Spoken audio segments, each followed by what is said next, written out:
Este es nuestro estudio bíblico. Es un estudio bíblico, quiero recordarles, no es un estudio del credo. Es un estudio bíblico a través del credo, es decir, las declaraciones del credo nos van a ayudar a buscar los pasajes, ¿no? Entonces, lo que tenemos en el credo son declaraciones o temas, más bien temas de los cuales podemos buscar en la Biblia que nos dice acerca de ese tema. Y el tema de hoy es que desde el cielo ha de venir a juzgar a los vivos y a los muertos. Ese es el tema. Quiero colocarles el credo nuevamente. Creo en Dios Padre Todopoderoso, Creador del cielo y de la tierra. Creo en Jesucristo,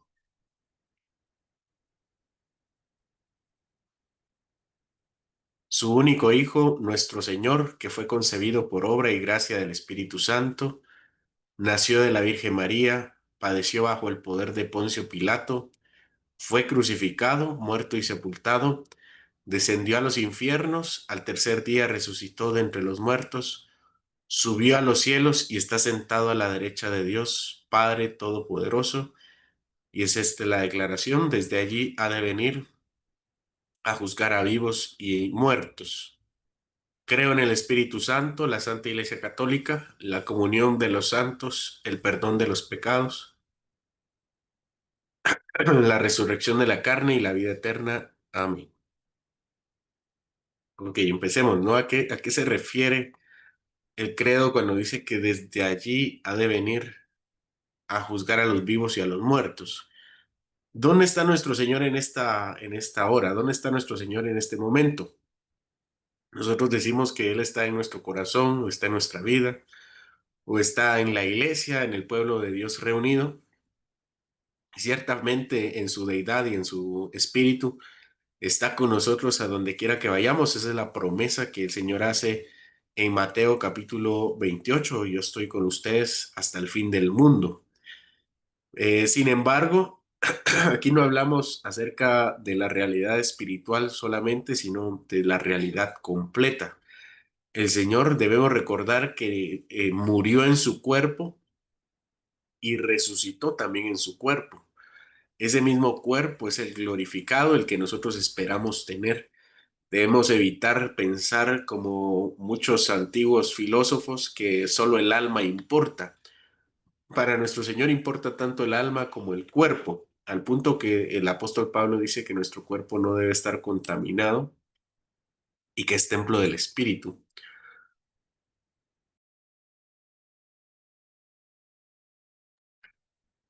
Por eso vemos en el mismo Señor que no solo su alma resucita, sino que su cuerpo también resucita y tiene un nuevo cuerpo con el cual come con sus discípulos y el cual tiene también las marcas, de alguna forma, las marcas de la cruz, las marcas que le enseña a Tomás, pero al mismo tiempo el Señor tiene una realidad que no podemos acceder porque cuando le enseña, cuando María quiere abrazarla, él le dice, no, no puedes abrazarme porque no he ascendido con el Padre. Sin embargo, para este momento que nosotros estamos platicando, el Señor ya está con el Padre, ya está en el cielo y está en su cuerpo y en su espíritu. Entonces, lo que decimos es que nuestro Señor está con nosotros en espíritu, pero corporalmente, y su espíritu humano está en los cielos. Ahí está nuestro Señor a la diestra del Padre Todopoderoso. Por eso también nuestra perspectiva de la cena del Señor. Si ustedes recuerdan, la Iglesia Católica Romana habla de la doctrina de, y no me quiero poner demasiado técnico, pero ellos le llaman, ¿no? La transubstanciación, o nosotros lo conocemos así, en el cual ellos creen que los elementos se convierten sustancialmente en el pan y sustancialmente, pero sustancialmente en el cuerpo y sustancialmente en la sangre. Entonces ellos dicen que la hostia es el cuerpo literal y el vino es la sangre literal, que parece pan y parece vino, pero ahora es cuerpo y sangre. Hacen uso de Tomás de Aquino y de Aristóteles para hacer eso, ¿no? Dice de las apariencias. y la sustancia. Entonces dicen en apariencias o en accidentes, parece pan y parece vino, pero en sustancia son el cuerpo, el verdadero cuerpo y la verdadera sangre. Ujú. Pues algo así dice también la iglesia luterana, que coexisten tanto el cuerpo como el pan y la sangre como el vino, coexisten en los elementos. Pero nosotros somos fieles al entendimiento que tenemos de la palabra y decimos que nuestro Señor nos alimenta espiritualmente, verdaderamente y espiritualmente, con su cuerpo, con su muerte y con su sangre y su sacrificio, pero que su cuerpo está en el cielo, porque su cuerpo obedece a las mismas leyes de la naturaleza que gobiernan a todos los hombres, y el cuerpo no es omnipresente. Así que decimos que el Señor está en los cielos con su cuerpo y que desde allí vendrá. No puede venir antes, sino hasta que el juicio se anuncie y Él se manifiesta. Eso es lo que vemos en Hechos capítulo 1 versículo 11, los cuales también dijeron: Varones Galileos, ¿por qué estáis mirando en el cielo? Este mismo Jesús que ha sido tomado de vosotros al cielo, así vendrá como le habéis visto a ir al cielo. Entonces no podemos creer que nuestro Señor está de otras formas o en otras manifestaciones aquí en la tierra, porque el Señor está esperando para regresar. Colosenses 3:1, si pues habéis resucitado con Cristo, buscad las cosas de arriba, donde está Cristo sentado a la diestra de Dios. Nuevamente un pasaje que nos indica que nuestro Señor no está corporalmente con nosotros, sino está corporalmente en el cielo. Y esa es la justificación, según Colosenses, según Pablo en Colosenses, para buscar las cosas que hay en el cielo. Consideremos entonces que estando en el cuerpo y en el alma, aún así debemos anhelar las cosas que hay en el cielo. Y desde ahí ha de venir.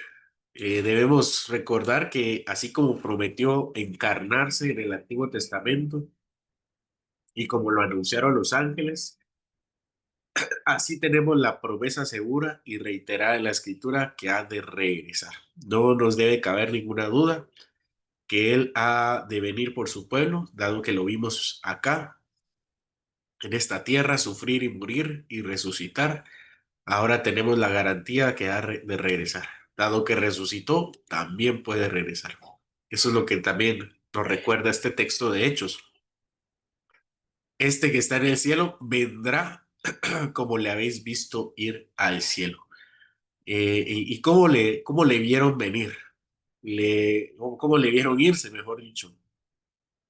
Le vieron irse con su cuerpo glorificado, en gloria.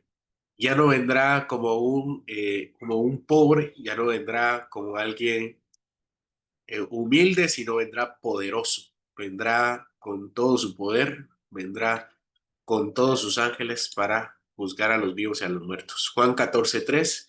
Y si me fuere y os prepararé el lugar, vendré otra vez y os tomaré a mí mismo, para que donde yo estoy, vosotros también estéis.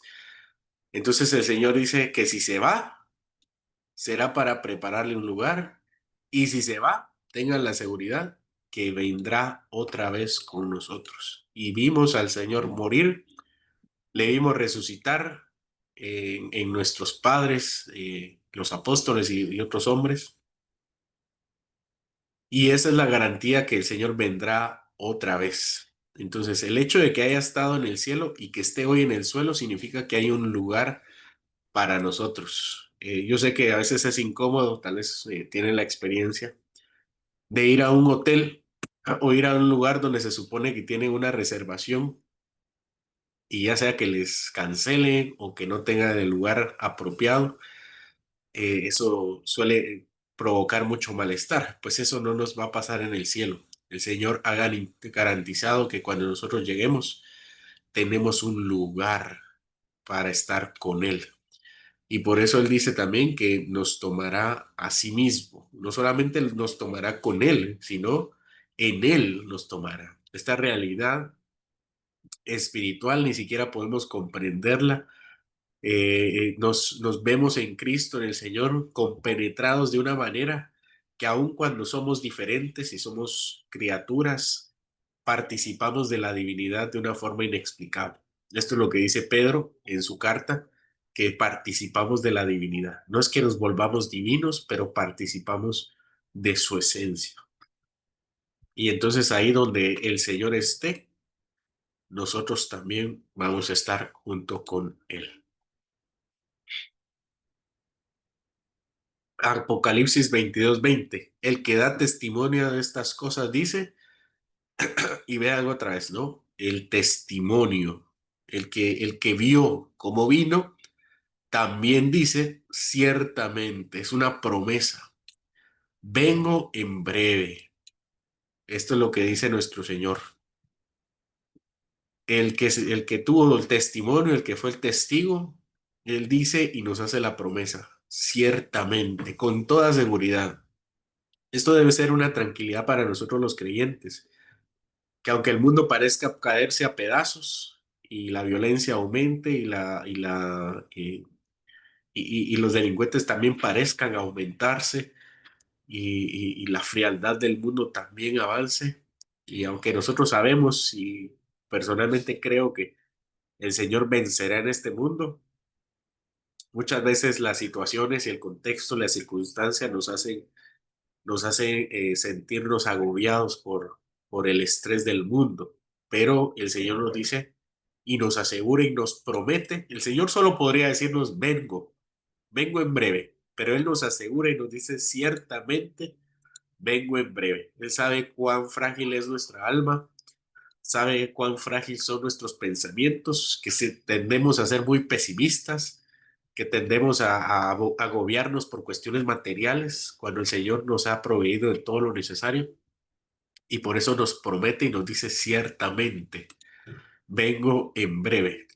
En cuanto a la palabra breve, el tiempo para nosotros es relativo. O nosotros decimos ahorita, cuando realmente queremos decir en los próximos 15 minutos. O decimos ya cuando nos referimos en la siguiente hora. Ya estoy ahí, ¿no? Y me falta todavía una media hora para llegar. Bueno, esto Pedro nos lo enseña y nos dice que para nosotros un tiempo es una cosa y para el Señor es otra cosa. Lo que para nosotros es 1000 años, para el Señor es como un día.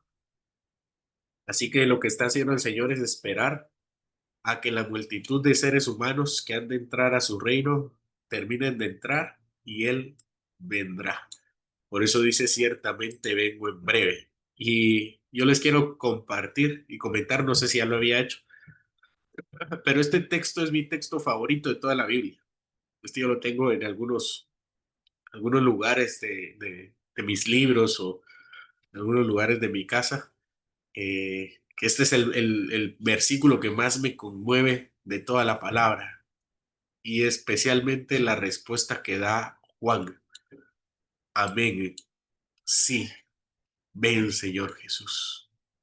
Esa debería ser nuestra respuesta también cuando el Señor nos promete regresar por nosotros. Amén. Sí, ven, Señor Jesús. ¿Qué esperas por venir? ¿Qué esperas a venir por nosotros? Esa debería ser nuestra reacción también cuando nosotros recibimos la promesa del Señor que Él viene. Nuestra respuesta inmediata debe ser responderle también, Señor, por favor, ven. Esta no es una respuesta derrotista ni alguien que está agobiado por el mundo y sintiéndose vencido. Es la respuesta de alguien que quiere ver a su Señor. Eso es lo que significa. Permítame, hermanos.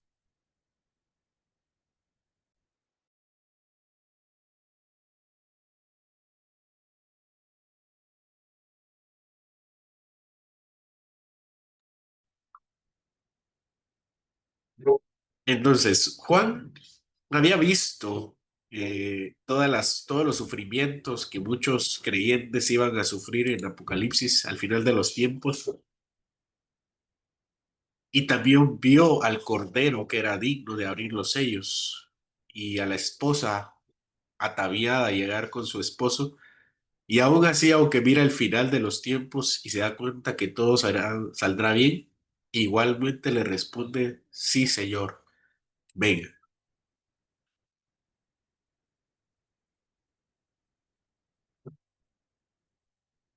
¿cómo ha de venir nuestro Señor? Primero debemos decir que ha de venir personalmente. No enviará solo a sus ángeles, no tendrá intermediarios como los católicos dicen, ¿no? Que nuestro Señor tiene intermediarios, María corredentora y los santos. No, nosotros decimos que el Señor hace las cosas por sí mismo. Además vendrá visiblemente, visiblemente. Dice Mateo 24:30 que entonces aparecerá la señal del Hijo del Hombre en el cielo y entonces lamentarán todas las tribus de la tierra y verán al Hijo del Hombre viniendo sobre las nubes del cielo con poder y con gran gloria. Entonces, como dice el texto, ¿no? Todo ojo le verá, todos se darán cuenta que Jesús era el Cristo y que es el Dios verdadero. Y por eso dice que vendrá con poder y gloria. Además, ha de venir en el tiempo determinado. Y no determinado en general, sino determinado por el Padre. Este es un conocimiento que nuestro Señor Jesucristo no lo tiene en su humanidad, mas sí en su deidad, en su unión con el Padre, pero no lo tiene en su humanidad, porque no lo tiene ni el Hijo, ni los ángeles, ni nadie. Muchas personas se animan a dar los meses y los años porque lo que no sabemos es el día y la hora, pero eso solamente es una arrogancia. Aquí no está diciendo ni el día ni la hora como si alguien tuviera un reloj y un calendario, sino está diciendo nadie sabe el tiempo exacto. Ni siquiera el Hijo, sino solo el Padre. Es una prerrogativa del Padre determinar el regreso del Hijo y el Hijo está sometido a las instrucciones del Padre. Él responde a la voluntad de su Padre para regresar por nosotros.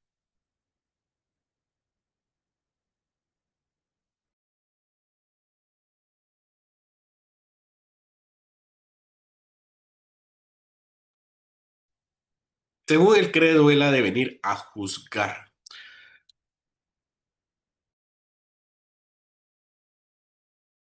El Señor tiene muchos propósitos para regresar, muchos propósitos secundarios, pero el más evidente es el juicio. Y eso es lo que dice el credo. Él va a venir a juzgar. Cristo vendrá como juez supremo del universo, ya no solo como un siervo, ya no solamente como una persona que se dedicará a la humildad, sino como el juez a quien se le ha dado la prerrogativa de juzgar a todos. Juan 5:22, porque el Padre a nadie juzga, sino que todo el juicio se lo dio al Hijo. Segunda de Timoteo 4:1. Te encarezco delante de Dios y del Señor Jesucristo, que juzgará a los vivos y a los muertos en su manifestación y su reino. Dice el texto que prediques la palabra.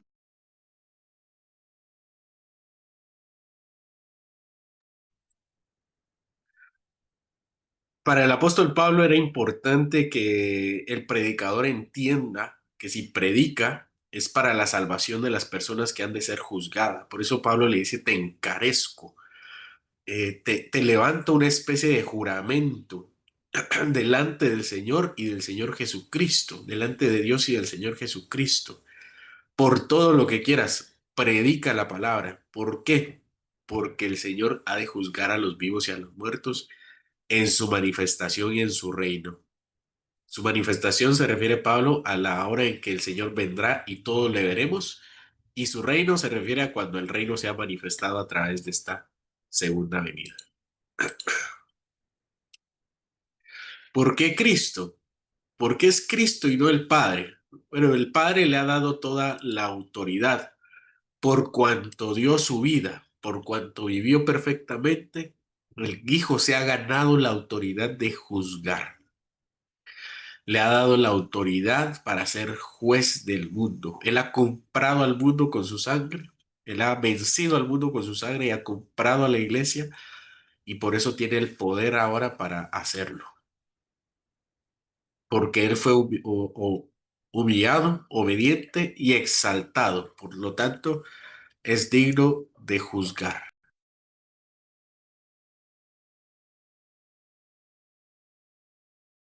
Eso es lo que dice Filipenses 2, 8 al 11.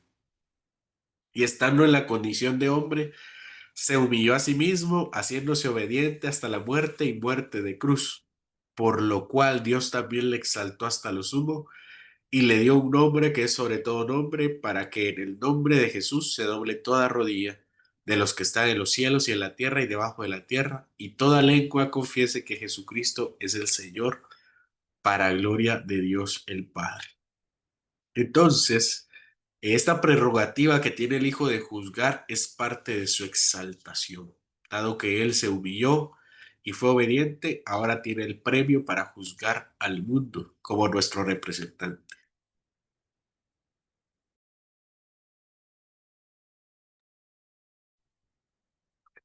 ¿A quiénes juzgará? Primero juzgará a los que estemos vivos, a los que estemos todavía aquí con plenitud.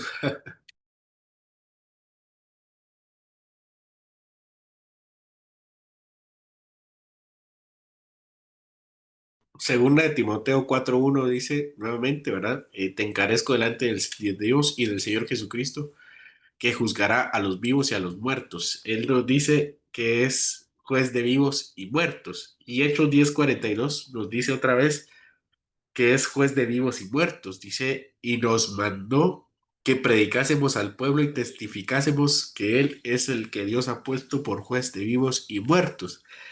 Y si se dan cuenta, es la misma justificación que da en Timoteo. Ellos deben predicar el Evangelio, deben dar testimonio del Evangelio, porque es el Señor quien juzgará a cada quien según sus obras. Y también juzgará a los muertos.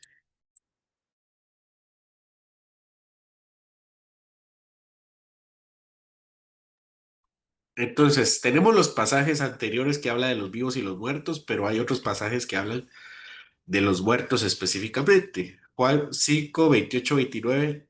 No os maravilléis de esto, porque vendrá la hora cuando todos los que están en los sepulcros oirán su voz, y los que hicieron lo bueno saldrán a resurrección de vida, mas los que hicieron lo malo a resurrección de muerte. Apocalipsis 20:12. Y vi a los muertos, grandes y pequeños, de pie ante Dios, y los libros fueron abiertos, y otro libro fue abierto, el cual es el libro de la vida, y fueron juzgados los muertos por las cosas que estaban escritas en los libros según sus obras. Esa es la importancia de la predicación y del evangelismo, que el Señor tiene el juicio en su mano y vendrá a juzgar a todos ellos. Y nosotros también debemos pensar que hemos sido encomendados para predicar esas buenas nuevas al mundo, para que no se pierda, y como dice el texto, no, sino que tenga vida eterna.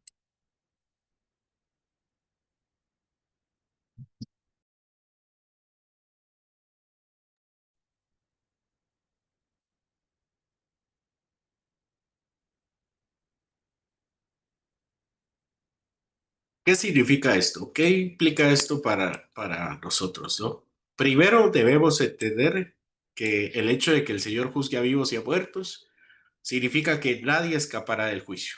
Muchas personas se quitan la vida o buscan su muerte pensando que así librarán algunos problemas aquí en la tierra, pero la muerte solamente será la forma en que se aproxime más a aquel que los va a juzgar. Además, debemos entender que el juicio será universal para todos. Definitivo será el último juicio y es eterno. Todas las consecuencias del juicio serán para siempre. No importa qué hayamos hecho, todo eso tendremos que cargar si es que el Señor no ha muerto por nosotros.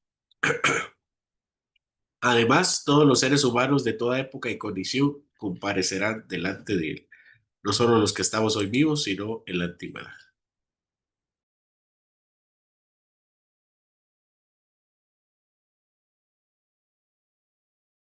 ¿Cuáles podríamos mencionar que son las aplicaciones prácticas de esta declaración?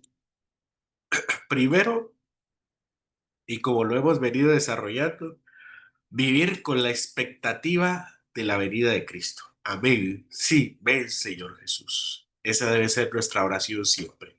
Venga tu reino, Señor. Además, mantener una vida de santidad y obediencia, dado que nuestro Señor es el juez, espera de nosotros una vida de santidad, que cuando estemos, cuando Él regrese, nos encuentre trabajando en su obra. Esa sería la segunda, la tercera, perdón, la tercera implicación. Debemos evangelizar con urgencia, dado que esas son las justificaciones para hacerlo con ese mismo sentimiento. El Señor le dice a Timoteo y le comenta también a los apóstoles, prediquen. ¿Por qué predican? Porque el Señor juzgará a los vivos y a los muertos. Esa es la justificación que Timoteo y los apóstoles necesitaban para entender la urgencia del evangelismo. Además, debemos confiar en que, dado que Él es el que va a juzgar, no hay nadie que pueda condenarnos porque hemos sido salvos en Él. Por eso mismo Pablo hace la retórica en Romanos 8. Si Él es el que justifica, ¿quién nos condenará? Si Él es el que juzga, ¿quién nos aplicará cualquier tipo de pena? Él ha recibido la pena por nosotros si es que nos hemos arrepentido y creído en Él para salvación. Además, con esta declaración podemos consolar a los creyentes con la seguridad de que el juicio traerá redención y justicia final. Ciertamente vendré, dice él, ciertamente, con toda seguridad. Así como me fui, así voy a regresar. Así como les preparé morada, así vendré con ustedes y los traeré a mí, dice.